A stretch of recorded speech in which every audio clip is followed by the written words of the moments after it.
Good afternoon from the Copper Coin Studio in North Carolina. This is Roll Reveal number 833. How's everybody doing today? This is a 1954 Philadelphia roll. So I gotta get my... And now I realize that I did not turn my phone on, so hang on just a second.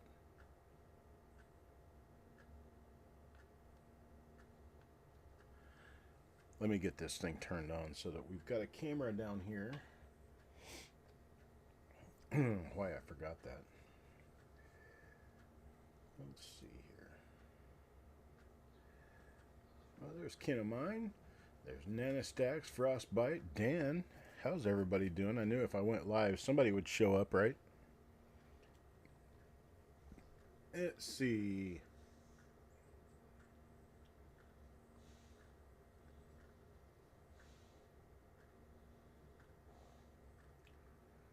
See what we can get this thing to do here. Does it work? Oh, wait a minute here. Let's what's going on here? Oh, I've got the wrong. Okay.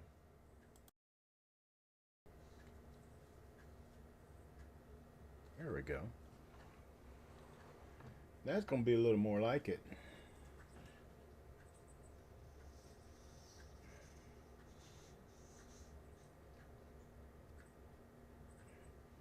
There we go.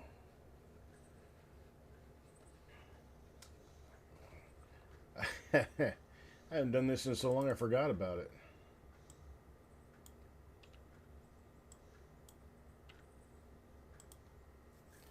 All right, now let's get started. 1954 Philadelphia. Got what should be a pretty nice roll here. I've opened a sister roll of this one. Came out with some pretty nice looking coins. Yeah, these look good. Okay.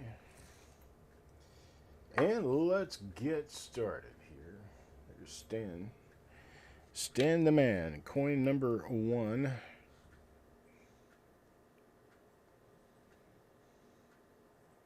$1954 is generally going to be marked up a bit. Generally going to be a bit on the mushy side. And generally not going to grade high. The reason for that is a big mystery.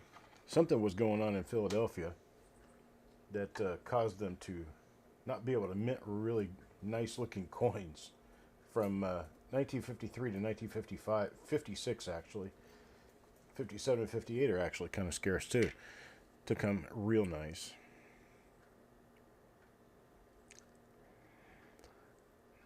This one is being done by request. 1954 Philadelphia would not necessarily be one of my choices for die varieties, so we're going to be watching for anything to come up.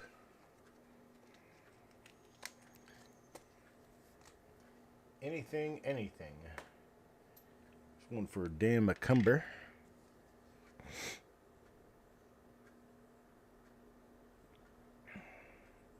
There are a couple of known double die obverses for 1954 Philadelphia. One of them is a doubled I. I believe there might be one also that involves the 4 of the date.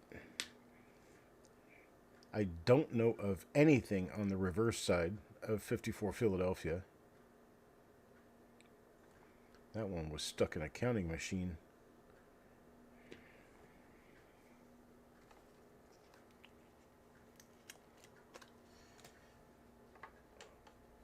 I hope everybody is doing well today. I'm doing well. Have to explain myself a little bit for why I'm so late getting these done.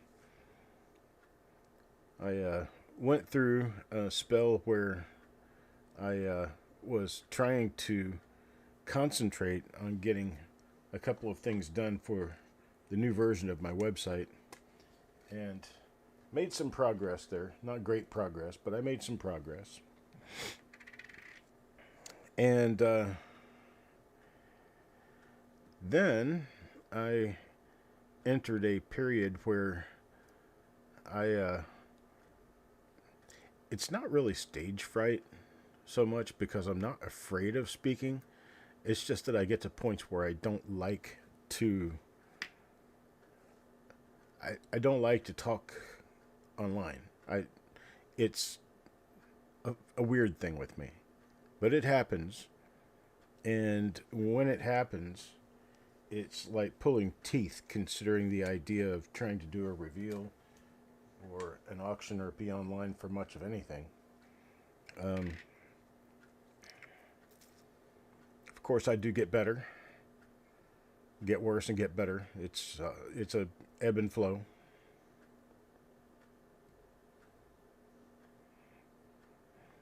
Sometimes I'm really into it, and sometimes I just don't want to be bothered with it. Just don't want to be bothered with being uh, on camera. Um, as a an alternative to doing this, though, I got myself involved in cleaning up my office, and it is now spectacularly sparkly. It's cleaner than it's been in years. In fact, it's probably the cleanest it's been since just after I moved into this house 5 years ago. Uh, I have done a lot of replacing, misplacing, and other placing that some good, some bad. I've lost a few things and found a lot of things. But all in all, I'm I'm feeling well. I'm doing well. Uh, I will be out of pocket beginning Friday. I'll be out of pocket for 2 weeks after that. I have a vacation planned. Um, Actually, my wife has a vacation planned, and I'm going along for the ride.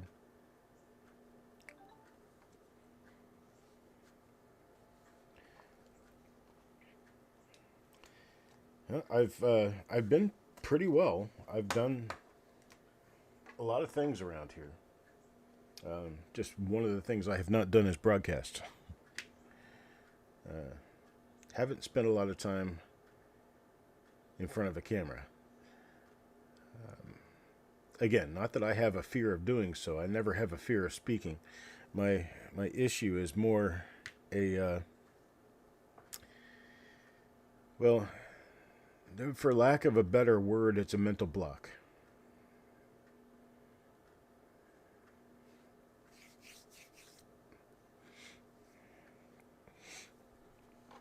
But anyway, um, so I'm here to let you know that I'm here.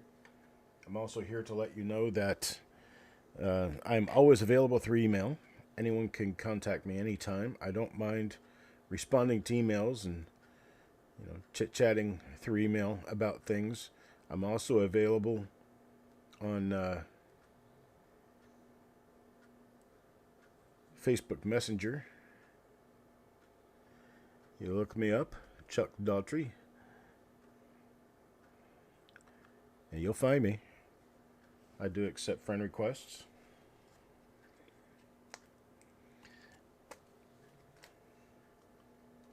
I am by no means trying to be aloof. I'm not trying to be a mystery. I'm not trying to be elusive. I'm just trying not to be online, on broadcasting. Just becoming more of a not my cup of tea thing. I'm prepping myself at this point so that I can work on going down to 1 or 2 auctions per month.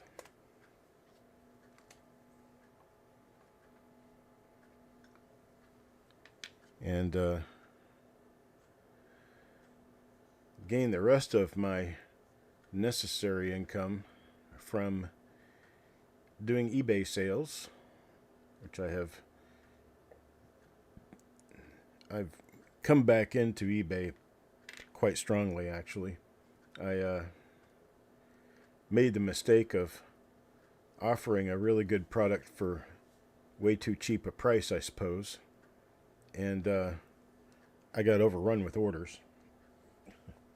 My mail yesterday going to the post office was some 75 packages, and so now I'm working on prepping myself fully and completely to dive into doing eBay more on a full-time basis.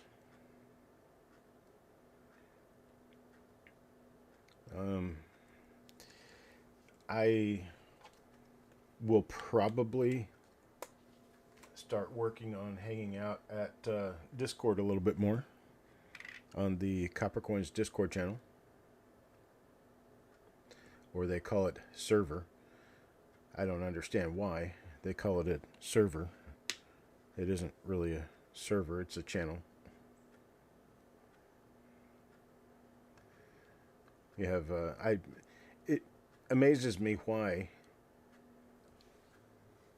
these different entities somehow decide that using non-conventional names for things is going to make them any better than any other service.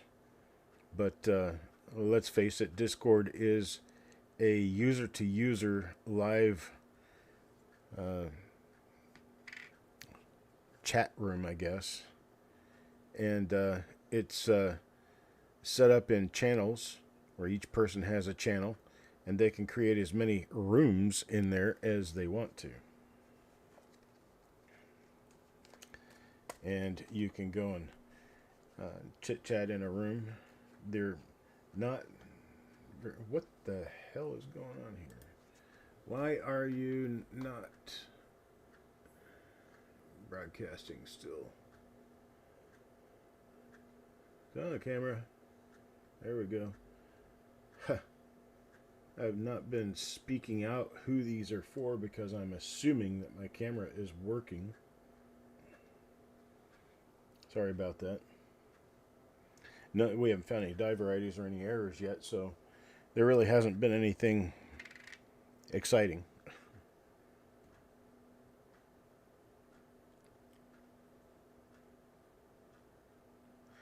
Got some die cracks, number of polished dies, other things like that.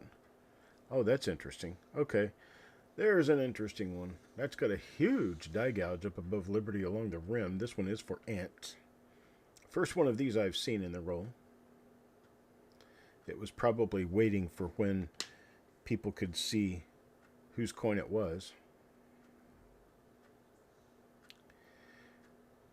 Ken of mine, I'm not really sure if there is a way to reset your Discord password easily, but I'm assuming that if you go to the Discord website and you log in on the web channel using your username, there will probably be a forgot password link, and it will allow you to come in and reset your password.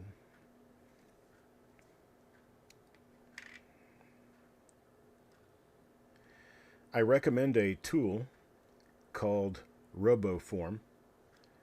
RoboForm is a master password setup password keeper.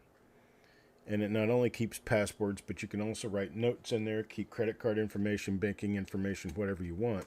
And it is completely secure within the bounds of a single master password that you remember and not give out to anybody. And I have my master password. I change my master password once in a while. And that is how your information stays together with you. Hello, 007. Good day to you.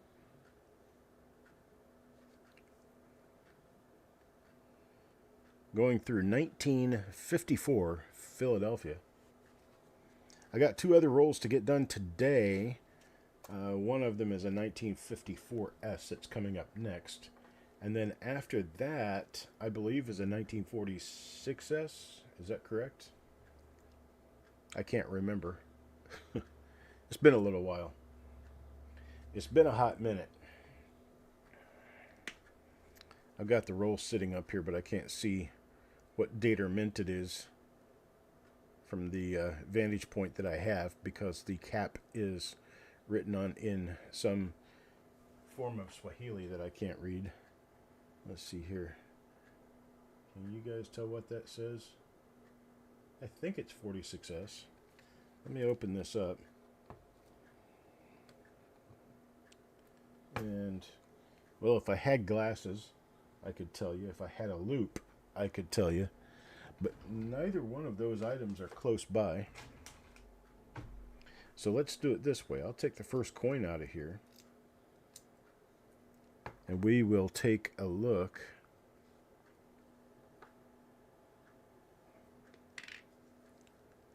Yes, 46S. There's a ball serif mint mark for you right there. Okay. So, we have a 46S roll coming up today as well, I believe. So it's a 54 Philadelphia now, 54 San Francisco right after this one, and then right after that will be the third one, which I believe is a 46S. Can somebody go out and check for me? It's going to be in the lineup of upcoming streams for today.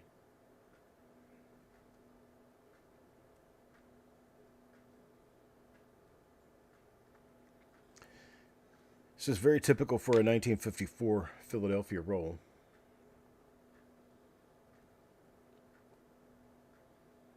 In fact, it's difficult to find rolls any better than this. Oh, that was coin 20. That was for Otis. Sorry about that. I'll get my jive, my mojo, and everything back together. What's up, Urka? Here's one for Kurt Pierce.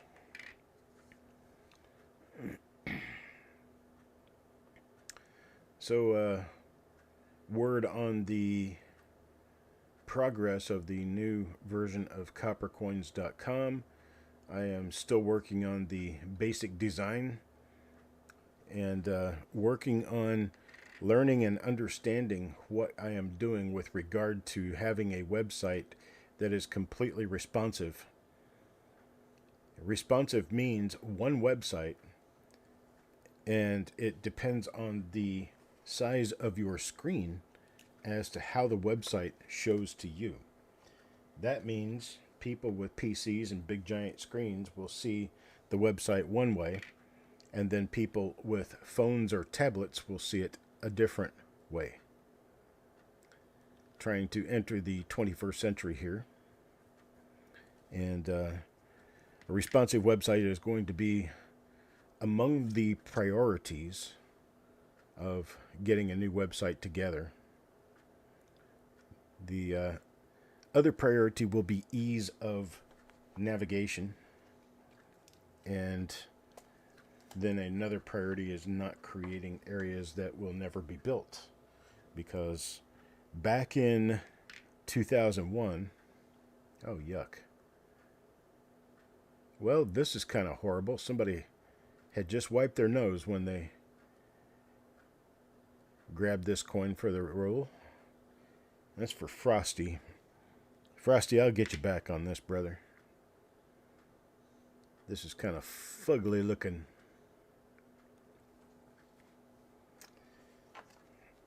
But where we're going with this anyway is to have a new version of coppercoins.com that includes all of its current features, much easier to navigate, plus additional features that have never been on the web before in any form, anywhere.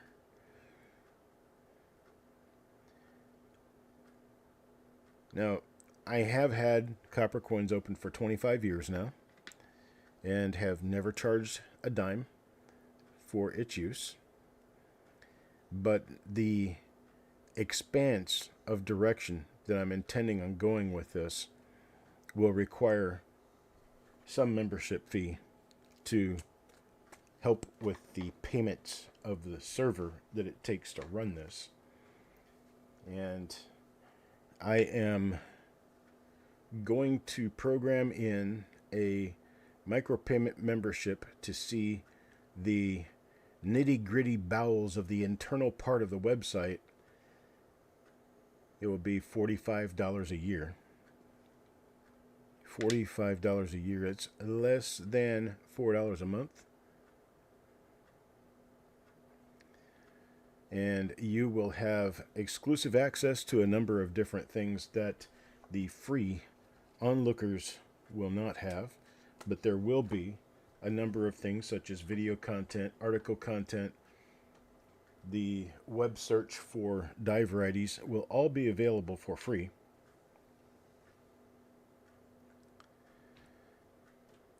But at a price of less than a cup of Starbucks coffee per month,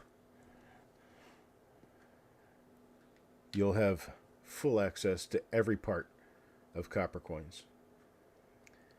Southern Coin Hunter, right now I'm not exactly sure, but I am considering talking with the company I've been with for the last 6 or 7 years about moving over to a new server. The one that I have is old and needs to be changed out. I've got all kinds of errors that have been popping up daily for about 2 years now that I've been ignoring because they're not affecting the way the website works. They're just affecting the base security of the website, of the server altogether. Basically, I'm not able to do backups anymore, and that kind of bothers me.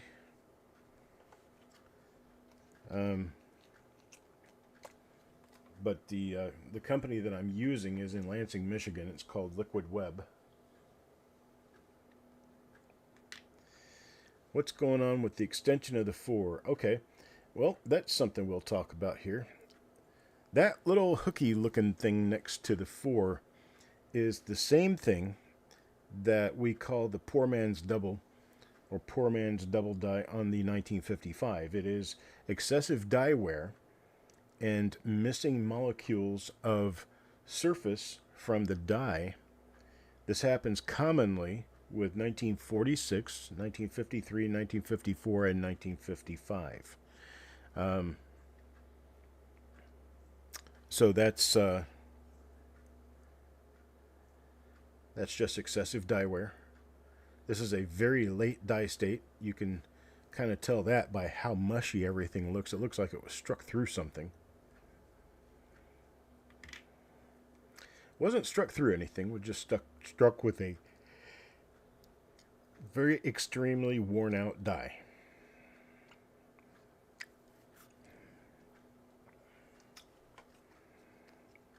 My health of late has been quite good, actually.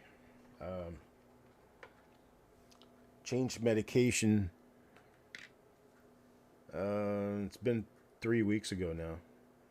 And I have managed to get my general average daily blood sugar down below 120, which is rather amazing considering 2 or 3 years ago my average daily blood sugar was over 350. Way out of control. But I do have my diabetes under control at this point. Rhonda Tulliver, good day to you.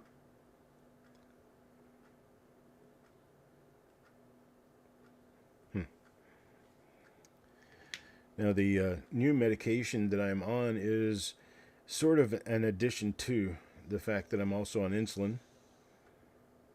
And those together are doing a pretty good job of controlling my blood sugar overall. Now I'll tell you that other drug that I am on, and not have you believe that I'm doing it for weight loss, but it is Ozempic. Ozempic was initially made for people like me who need help with their blood sugar. Yes, type 2. And it's working. It's doing the job it's supposed to do.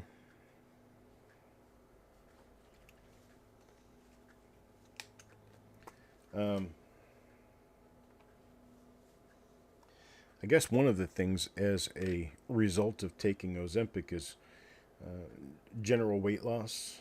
I have had a little bit of weight loss, not much. Lack of appetite is a big thing. I don't eat much because I don't want to. And I have to eat something to sustain blood sugar because I have had a number of times in the last 3 weeks where my blood sugar has gone way down. And that's not a good thing. I'd rather it be too high than too low.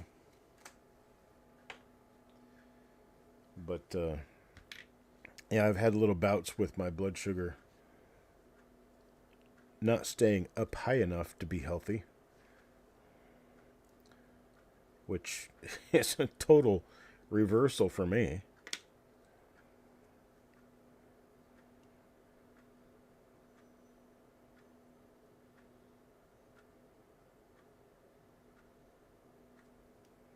I've been watching that little nub-looking thing on the right-hand side of the lower part of the E in cent. It is something that has recurred on pretty much every coin in the roll. I have been running into different die pairs. We have some that are very late die state and some that are not. And most of these coins have had that little nub on the E.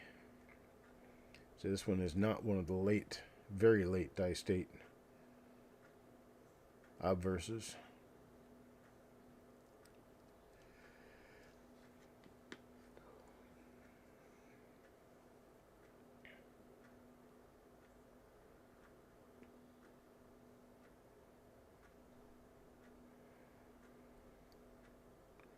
Man, are you saying your blood sugar dropped to 14? I didn't think people could live with a blood sugar of 14.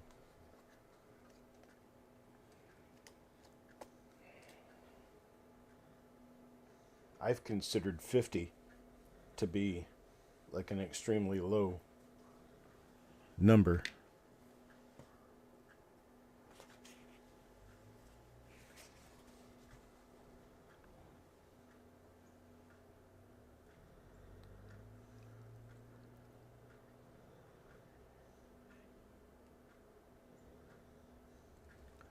That's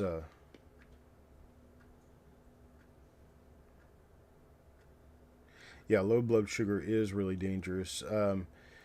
Since I've come onto this medication, I've made sure to eat like a tangerine or something before I go to bed to throw a little bit of just solid fructose into my body.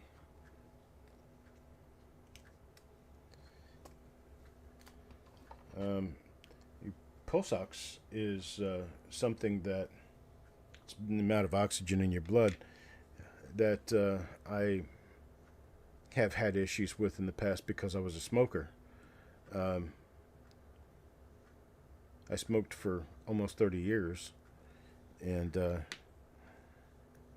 I had a general, regular, standing pulse ox of 85 to 88. And that was bad enough. Had a hard time keeping my breath sometimes. In higher elevations, I had trouble. But since I quit smoking, my my pulse ox has improved to where it is mostly above 98.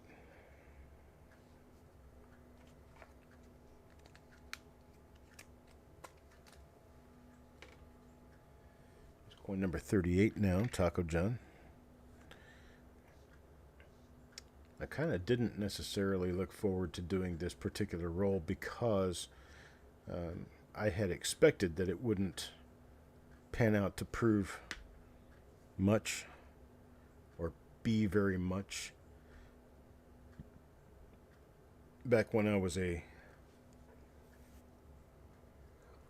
roll hunter cherry picker, I just avoided 54 plane altogether.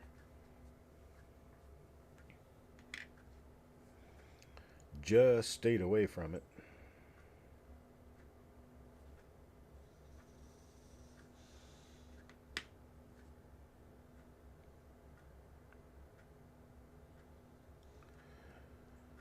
So, little story for you folks.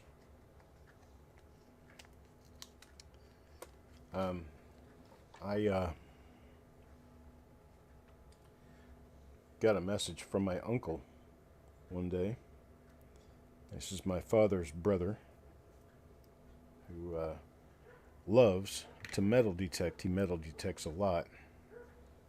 I got this message from him. It said he'd gone to a place and was hunting an old school ground next to a field, and he had gone over into the field just a little bit to hunt, and near one of the posts in the field was a nice signal, and he dug it up, and it was an Indian head scent. You could see the feathers, and it was only after he did a little bit of water and additional looking that he found that this Indian scent was an 1877. And I was like, get out of here, really? He said, yeah. He said, is it worth anything? And I said, dude, if you have an 1877 Indian scent that you can tell is an 1877 Indian scent, it's worth money. 1877 is like the crowning jewel of the Indian head scent series. And so we have discussed it, chit-chatted about it, and talked about it. We've decided that would be a good idea to have it certified. So I'm going to send it to NCS for conservation and to be put into a holder. I doubt that it will straight grade, but as long as someone in the professional world is willing to seal this thing up in a capsule and call it genuine,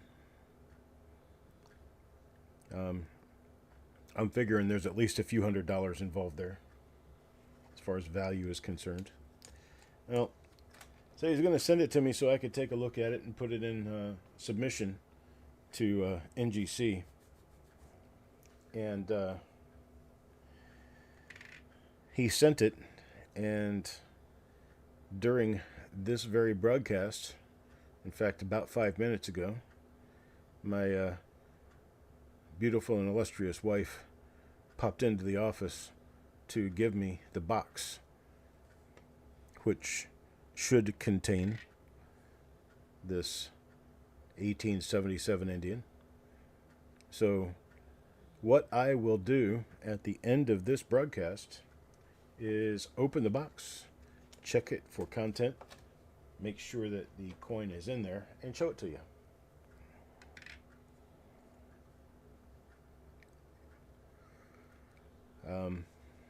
I'm 99% positive this coin is going to be a real one, and that is because he found it metal detecting a number of inches deep in a place where nobody goes, that used to be a school that was shut down and torn down many, many years ago. So there would honestly be no reason for an Indian scent, much less an 1877 Indian scent, to show up if it weren't real.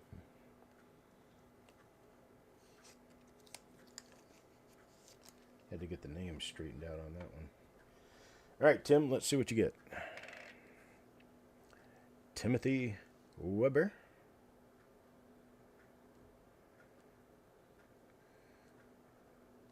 This mark below the G here is rather common in this roll because it is on the die. It is damage to the die that has transferred over to all the coins that the die minted after the damage occurred.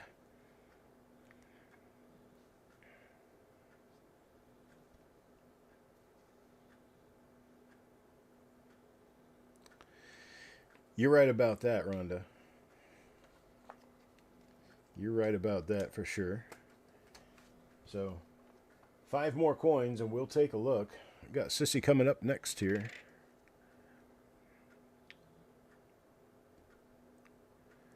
And I'll pop the box. There's another one of those with that big die gouge. Definitely an original roll, just not any better than what I would normally expect out of 1954 Philadelphia, unfortunately. We've got a 54S coming up next, and the 54S should be a much better roll to go through. Number 47 now for Carl. But this will give everyone a chance to put a decent, shiny 1954 Philadelphia in their albums.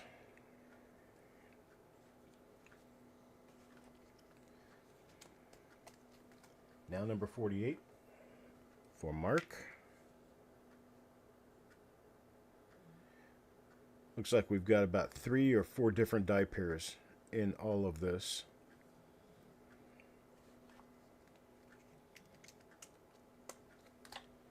Here's number 49 for Shinbone.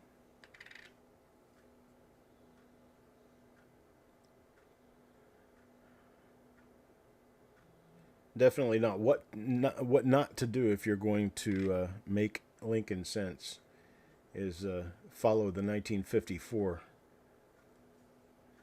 Philadelphia quality. And number 50, Jackalope Herdmaster is the last coin in the roll. Not really any better than any of the others. We do have some die cracks, some die gouges, and other interesting little features. But nothing of any stressing, wonderful value. And that's what we've got for this roll. Let's dig into a box. What do you say? Oh, this is kind of what I'm worried about. The box came... Here, let me open up. Let me do this. There we go.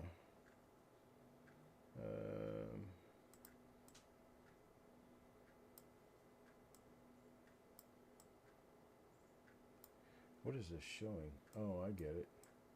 That's not what I want to show. There, that's what I'm trying to show. Right here. Okay, so there's the condition of the box. He didn't really need to send it in a box, but he's not used to sending mail like this. So let me get it open.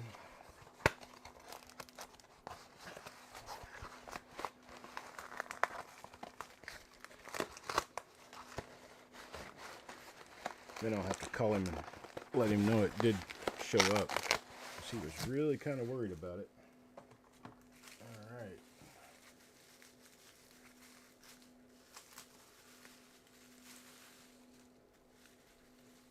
Well, there is a coin in there.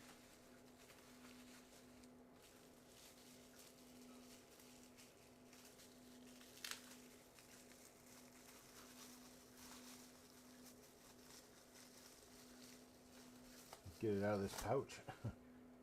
9-1-25. 1877 Indian cent. So, yeah, right, Eric? Let's pop this open. Get it under the scope. Take a good look. That definitely looks right to me.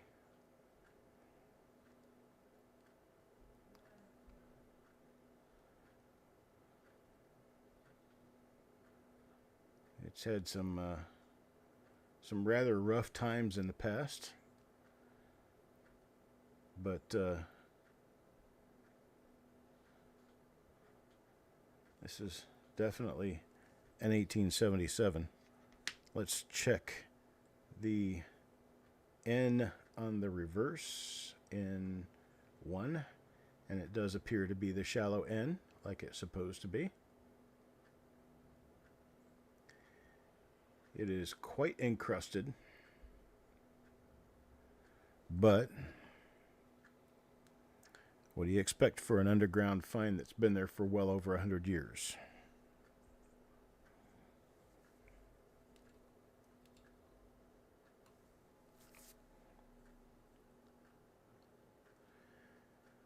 I say good on you if you can find one of these like this in a hole in the ground.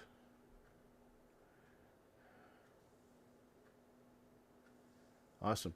So this will be going to NCS, and we will see what it comes out as later in the year. I'm not exactly sure when they'll send it back to me, but I expect about a month. Rocks. Yeah, kin of mine. We were joking about and looking at a raw diamond, and to me, it looked like it was just another pebble from the creek. So I wanted to send Eric something special. So I went down to the creek and got a nice flat rock that was smooth. And I wrote a lot of stuff about that being a $1 million diamond. And I gave it to Eric. And he still has it. Alright, so I am going to move on to our next reveal. Hang on, let me get this stuff out of the way here. And how about I'll see you at the next reveal. See you then, folks. Just a few minutes now.